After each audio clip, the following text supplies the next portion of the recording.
In previous videos, we discussed the angle modulation, the definition, the waveforms, the transmitting power in the modulated signal, and the bandwidth and Carlson's rule. We also talk about the terminology of phase deviation constant, frequency deviation constant, the maximum phase deviation, the maximum frequency deviation, and the modulation index for PM and FM. In this video, we're going to look at the spectrum of the angle modulation. But because the nonlinearity of the angle modulation, it is very hard to characterize the spectrum. So we normally use approximation. And we also use a simple example.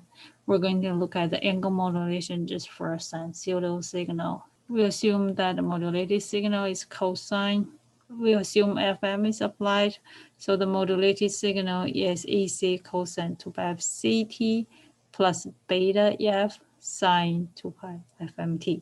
So this is the FM modulation for a cosine signal with magnitude small a. And we drop this F in the subscript. We drop this for simplicity of the notation.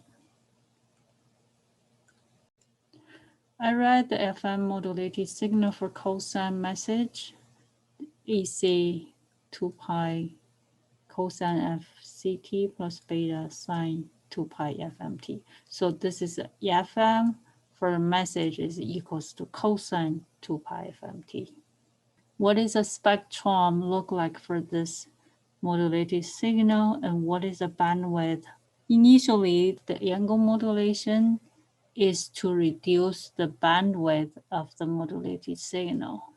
We know for AM signals, the bandwidth of the modulated is 2W unless the single sideband modulation is used.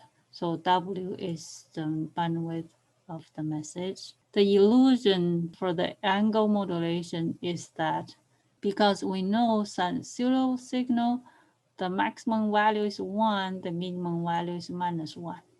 So the spectrum for this signal must be between FC minus beta and FC plus beta.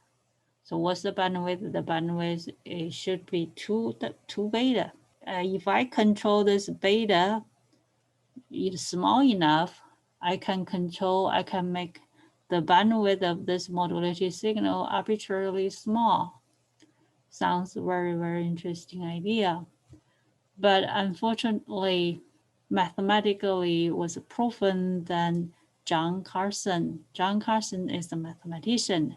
He proved that the bandwidth for this signal in theory is infinity. But if we want to capture 98% of the power, the effective bandwidth is Carlson's rule.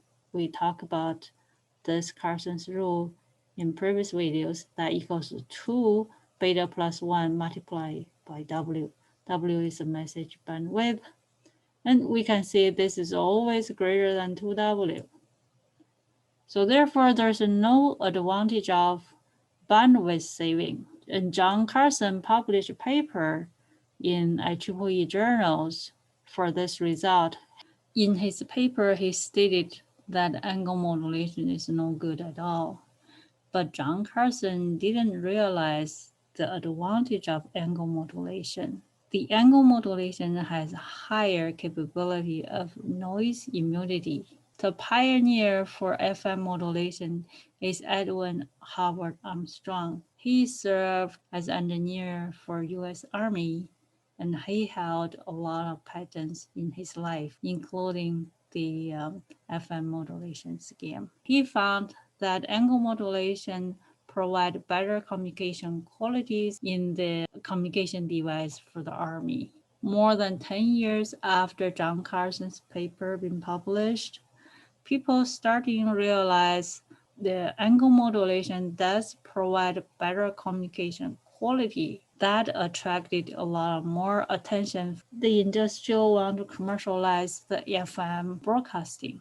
Unfortunately, those industry owners didn't want to pay the royalty to Armstrong patent. So Armstrong had to go to court, fight with those industrial owners. Unfortunately, he took suicide himself.